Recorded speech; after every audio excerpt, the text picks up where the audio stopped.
ಸಮುದಾಯದ ಮುಖಂಡರುಗಳನ್ನೆಲ್ಲ ಒಟ್ಟಿಗೆ ಸೇರಿಸಬೇಕು. ಇವತ್ತಿನ ಪರಿಸ್ಥಿತಿಯಲ್ಲಿ ಪರಿಶಿಷ್ಟ ಜಾತಿಗೆ ಸೇರಿದಂತ ಸಮುದಾಯ ಎಲ್ಲ ಕರ್ನಾಟಕದಲ್ಲಿ ಛಿದ್ರ ಆಗಿದ್ದಾವೆ. ಆದರೆ ಛಲವಾದಿ ಸಮುದಾಯ ನಾವಾದರೂ ಹೇಳಬೇಕಾಗ್ತದೆ ಒಂದು ಮಾತನ್ನ ಈ ಸಂದರ್ಭದಲ್ಲಿ. ಅದಕ್ಕಾಗಿ ನೀವು ಆಯೋಜನೆ ಮಾಡಬೇಕು ಅಂತೇಳಿ ನಾನು ಕೇಳಿದೆ. ಆಗ ಇಲ್ಲ ಅಣ್ಣ ನೀವು ಬಂದ್ಬಿಡಿ ಡಾಕ್ಟ್ರು, ನೀವು ಬನ್ನಿ ಅಂತ ಹೇಳಿ ಅವರು ನಮಗೆ ಪರ್ಮಿಷನ್ ಕೊಟ್ಟಿದ್ದಾರೆ. ಅದಕ್ಕಾಗಿ ಬಂದಿದ್ದೇವೆ ಇಲ್ವಾ? ಮತ್ತು ಎರಡನೇದು, ಈ ಸಂದರ್ಭದಲ್ಲಿ ನಮ್ಮ ಕರ್ತವ್ಯ ಮತ್ತು ಗೌರವ ಸನ್ಮಾನ್ಯ ದಿವಂಗತ ಬಸವಲಿಂಗಪ್ಪನವರನ್ನ ನಾನಿವತ್ತು ನೆನೆಸಿಕೊಳ್ಳೇಬೇಕು. ಇಡೀ ರಾಜ್ಯದಲ್ಲಿ ಹೆಸರು ಮಾಡೋದಲ್ಲ, ಈ ರಾಜ್ಯದಲ್ಲಿ ಗೌರವವನ್ನ ಸಂಪಾದನೆ ಮಾಡಿ ನಮ್ಮೆಲ್ಲರಿಗೂ ಕೊಟ್ಟಂತ ಬಸವಲಿಂಗಪ್ಪನವರು ಮತ್ತು ಅವರ ಜೊತೆಯಾಗಿ ದಿವಂಗತ ರಂಗನಾಥ್ ಅವರು ನಮಗೆ ಎರಡು ಕಣ್ಣುಗಳ ರೀತಿಯಲ್ಲಿ ಆ ಸಂದರ್ಭದಲ್ಲಿ ಹೋರಾಟ ಮಾಡಿ ಅವತ್ಯಾವ ಲೆಫ್ಟು ಇಲ್ಲ ರೈಟು ಇಲ್ಲ, ಒಂದೇ ಪರಿಶಿಷ್ಟ ಜಾತಿಗೆ ಸೇರಿದಂತಹ ಸಮುದಾಯಗಳಿಗೆ ಒಂದು ಧೈರ್ಯವನ್ನ ತಂದುಕೊಟ್ಟಿದ್ದು ಯಾರಾದರೂ ಇದ್ರೆ ಅದು ಬಸವಲಿಂಗಪ್ಪನವರು, ರಂಗನಾಥ್ ಅವರು. ಅದು ಈ ಭಾಗದವರು ಅಂತ ಹೇಳಿ, ಮಧ್ಯ ಕರ್ನಾಟಕ ಅಂತ ಹೇಳಿ ನೀವೇನ್ ಹೇಳಿದ್ರಿ, ನಮ್ಗೆ ಲೀಡರ್ಶಿಪ್ ಹೋಗ್ಬಿಟ್ಟಿದೆ ಅಂತ. ಲೀಡರ್ಶಿಪ್ ತಗೋಬೇಕು. ಲೀಡರ್ಶಿಪ್ ಸುಮ್ಮನೆ ಈಗ ಸರ್ಟಿಫಿಕೇಟ್ ಕೊಡೋದಿಲ್ಲ, ಈಗ ಕೊಟ್ರಲ್ಲ ಅಲ್ಲಿ. ಲೀಡರ್ಶಿಪ್ ಅನ್ನ ತಗೋಬೇಕು ನೀವು. ಮಧ್ಯ ಕರ್ನಾಟಕದಲ್ಲಿ ಇರ್ತಕ್ಕಂಥ ಮುಖಂಡರುಗಳು, ನಮ್ಮ ಸಮುದಾಯಗಳಲ್ಲಿ ಇರ್ತಕ್ಕಂಥ ಮುಖಂಡರುಗಳು ಲೀಡರ್ಶಿಪ್ ಅನ್ನ ಕೈಗೆ ಎತ್ಕೋಬೇಕು. ನಾನು ಕಳೆದ ಬಾರಿ ಬಂದಾಗ ಹೇಳಿದೆ, ನೀವು ಯಾರಿಗೂ ಅಡಿಯಾಳುಗಳಲ್ಲ, ಯಾರಿಗೂ ಅಡಿಯಾಳುಗಳಲ್ಲ. ನೀವು ಬಾಬಾ ಸಾಹೇಬ್ ಅಂಬೇಡ್ಕರ್ ಅವರು ಶಕ್ತಿಯನ್ನ ಕೊಟ್ಟಿದ್ದಾರೆ, ನಿಮಗೆ ಧೈರ್ಯ ಕೊಟ್ಟಿದ್ದಾರೆ, ಸ್ವಾಭಿಮಾನ ಕೊಟ್ಟಿದ್ದಾರೆ. ಆ ಸ್ವಾಭಿಮಾನದ ಸಂಕೇತವಾಗಿ ನೀವು ಲೀಡರ್ಶಿಪ್ ಅನ್ನ ತಗೊಳ್ಬೇಕು ಅಂತ ಹೇಳಿ ನಾನು ಕಳೆದ ಬಾರಿ ಬಂದಾಗ ಹೇಳಿದ್ದೇನೆ. ನಮ್ದು ಸಹಾಯ ಇದ್ದೇ ಇರುತ್ತೆ.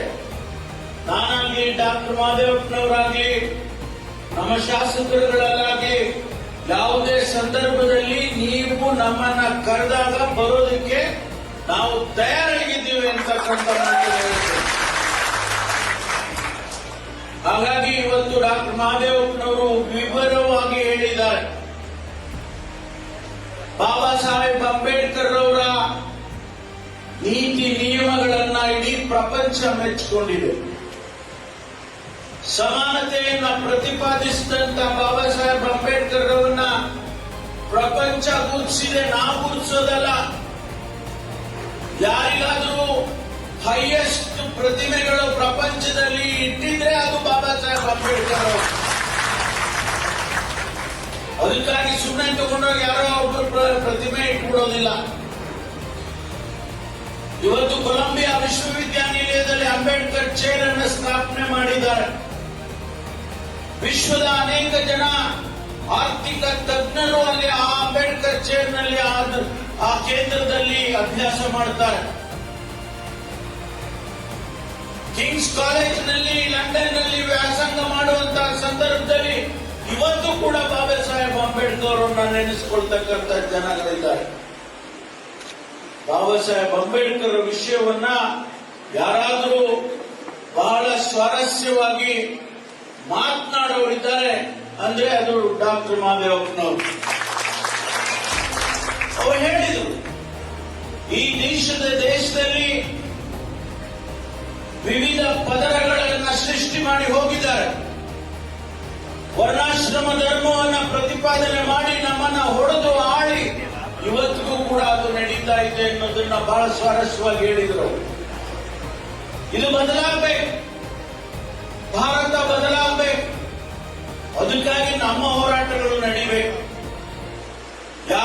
ಶಾಸಕರಿದ್ದೇವೆ, ಮಂತ್ರಿಗಳಿದ್ದೇವೆ.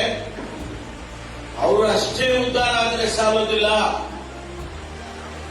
ಆ ಗುಡಿಸಿನಲ್ಲಿರ್ತಕ್ಕಂಥ ವ್ಯಕ್ತಿ ಅವರ ಜೀವನ ಉತ್ತಮ ಆದರೆ ಮಾತ್ರ ಅದು ಬಾಬಾ ಸಾಹೇಬ್ ಅಂಬೇಡ್ಕರ್ ಅವರಿಗೆ ನಾವು ಕೊಟ್ಟಂತ ಗೌರವ ಆಗುತ್ತೆ.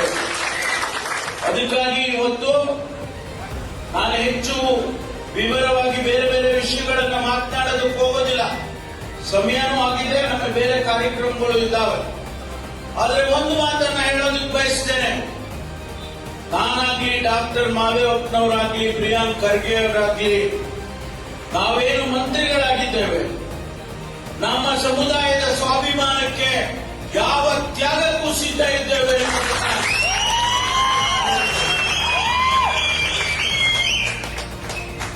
ಇವತ್ತು ಒಂದೇ ಒಂದು ಸೆಂಟೆನ್ಸ್ ನಲ್ಲಿ ಹೇಳ್ತೇನೆ, ಹೆಚ್ಚಿಗೆ ಹೇಳೋದಿಲ್ಲ. ನಮ್ಮ ಶಕ್ತಿ 24.1% ಇತ್ತು. ಪಿತೂರಿ ಮಾಡಿ ನಮ್ಮನ್ನ ಹೊಡೆದು ಇವತ್ತು 6.65 ಇಳಿಸಿದ್ದಾರೆ. ಇದು ಆಗಬಾರ್ದಾಗಿತ್ತು. ದುರ್ದೈವದ ಸಂಗತಿ, ಪರಿಶಿಷ್ಟ ಜಾತಿಯನ್ನ ಹೊಡೆದು ಚಿತ್ರ ಮಾಡತಕ್ಕಂತ ಕೆಲಸವನ್ನು ಭಾರತೀಯ ಜನತಾ ಪಾರ್ಟಿಯವರು ಮಾಡಿದ್ದಾರೆ. ಅರ್ಥ ಮಾಡ್ಕೋಬೇಕು. ನಾವು ಹೇಗೆ ಬಾಳಬೇಕು ಮುಂದಿನ ದಿನಗಳಲ್ಲಿ ಅನ್ನೋದನ್ನ ನಾವು ಅರ್ಥ ಮಾಡ್ಕೋಬೇಕು. ಅದಕ್ಕಾಗಿ ಇವತ್ತು ನಾನು ತಮ್ಮಲ್ಲಿ ಛಲವಾದಿ ಸಮುದಾಯದವರನ್ನ ಕೇಳೋದಕ್ಕೆ ಬಂದಿದ್ದೇನೆ. ನೀವು ಒಗ್ಗಟ್ಟಾಗಿರ್ಬೇಕು. ಯಾರೋ ಬಂದು ಹೇಳ್ಬೋದು ನಿಮಗೆ, ಆದ್ರೆ ಯಾರ ಮಾತನ್ನು ಕೂಡ ನೀವು ಕೂಡದು ನಮ್ಮ ಸಮುದಾಯ ಒಗ್ಗಟ್ಟಾಗಿ ಇರಲೇಬೇಕು ಅನ್ನುವಂತ ಮಾತನ್ನ ಹೇಳೋದಕ್ಕೆ ಬರ್ತೇನೆ. ಬಾಬಾ ಸಾಹೇಬ್ ಅಂಬೇಡ್ಕರ್ ಅವರಿಗೆ ಅವಮಾನ ಮಾಡಿದ್ರೆ ಸಹಿಸ್ತೀರಾ? ನೀವು ಸಹಿಸ್ತೀರೇನ್ರಿ? ಆ ಕಿಚ್ಚು ನಿಮ್ಮಲ್ಲಿ ಪ್ರತಿಯೊಬ್ಬರಿಗೂ ಬರಬೇಕು. ಇವತ್ತು ಮಾನ್ಯ ಶಿವಶಂಕರಪ್ಪನವರು ಈ ಭಾಗಕ್ಕೆ ಮಾಡಿರ್ತಕ್ಕಂಥ ಕೆಲಸ, ಸೇವೆ, ಇವತ್ತು ಅವರು ನಮ್ಮನ್ನು ಅಗಲಿ ಹೋಗಿದ್ದಾರೆ. ಅವರು ವಯಸ್ಸಾಯಿತು, ಅವರು ಭಗವಂತ ಅವರಿಗೆ ಅಷ್ಟೇ ಆಯಸ್ಸು ಅಂತೇಳಿ ಕರ್ಕೊಂಡ. ಆದರೆ ಇವತ್ತು ನಾವು ನಮ್ಮ ಹೈಕಮಾಂಡ್ ಅವರು ಅವರ ಕುಟುಂಬವನ್ನ ಗುರುತಿಸಿ ಆ ಸಮರ್ಥನಿಗೆ ಟಿಕೆಟ್ ಅನ್ನ ಕೊಟ್ಟಿದ್ದಾರೆ. ನಮ್ಮ ಕರ್ತವ್ಯ ಏನು? ಕಾಂಗ್ರೆಸ್ ಅನ್ನು ಗೆಲ್ಲಿಸಿಕೊಡ್ಬೇಕಾದಂಥದ್ದು ನಮ್ಮ ಕರ್ತವ್ಯ. ಪರಿಶಿಷ್ಟ ಜಾತಿಯ ಜನ ಕಾಂಗ್ರೆಸ್ಸಿನ ವಿರುದ್ಧವಾಗಿ ಮಾತನಾಡಿದ್ರು ಕೂಡ ಅದು ಅವರಿಗೆ ಒಳ್ಳೆಯದಲ್ಲ. ಈ ದೇಶದಲ್ಲಿ ಏನಾದರೂ ಅವರು ಬೆಳಕಿಗೆ ಬಂದಿದ್ರೆ, ಅವರಿಗೆ ಧ್ವನಿ ಸಿಕ್ಕಿದ್ರೆ, ಬದಲಾಗಿದ್ರೆ, ಅವರ ಜೀವನ ಒಂದಿಷ್ಟು ಉತ್ತಮ ಆಗಿದ್ರೆ ಅದು ಕಾಂಗ್ರೆಸ್ ಪಕ್ಷದಿಂದ ಅನ್ನೋದನ್ನ ಯಾವತ್ತೂ ಕೂಡ ಮಾಡಿಲ್ಲ. ಈಗ ಬಂದವರು ನಾಟಕ ಆಡೋದು, ಭಾರತೀಯ ಜನತಾ ಪಾರ್ಟಿಯವರು ಈಗ ಬಂದಿದ್ದಾರೆ ನಾಟಕ ಆಡೋದಕ್ಕೆ. ಯಾವ ಮಹತ್ವದ ಕೆಲಸ ಮಾಡಿಕೊಟ್ಟಿದ್ದಾರೆ ನಮ್ಗೆ ಅಂತ ಹೇಳಿ ನೋಡೋಣ. ಮದೇವಪ್ಪನವರು ಹೇಳಿದ್ರು ಯಾವ ಕಾರ್ಯಕ್ರಮ ಕೊಟ್ಟಿದ್ದಾರೆ. ಇವತ್ತು ಇಷ್ಟು ವರ್ಷ 2014ರಿಂದ ಇಲ್ಲಿಯವರೆಗೂ ಕೇಂದ್ರದಲ್ಲಿ ಆಡಳಿತ ಮಾಡಿದ್ದೀರಲ್ಲ, ಒಂದು ಕಾನೂನು ಮಾಡಿದ್ದೀರಾ? ನಿಮಗೆ ತಾಕತ್ತಿದ್ರೆ ಈ ದೇಶದಲ್ಲಿ ಜಾತೀಯತೆ ನಿರ್ಮೂಲನೆ ಮಾಡ್ತೇವೆ ಅಂತ ಒಂದು ಸ್ಟೇಟ್ಮೆಂಟ್ ಕೊಡಬೇಕಾಗಿತ್ತು. ನಿಮಗೆ ಬೇರೆ ಬೇರೆದಕ್ಕೆ ದುಡ್ಡಿದೆ, ಬೇರೆ ಬೇರೆ ಕಾರ್ಯಕ್ರಮ ಘೋಷಣೆ ಮಾಡೋದಕ್ಕೆ ನಿಮಗೆ ಶಕ್ತಿ ಇದೆ. ಆದ್ರೆ ಈ ದೇಶದಲ್ಲಿ ಜಾತೀಯತೆ ದೇಶವನ್ನು ತಿಂತಾ ಇದೆ, ಇದು ಇರಬಾರ್ದು ನಾವು ಅಂತ ಹೇಳಿ ನೀವು ಘೋಷಣೆ ಮಾಡಿದ್ರ ಮಾಡಕ್ ಸಾಧ್ಯ ಇಲ್ವಾ?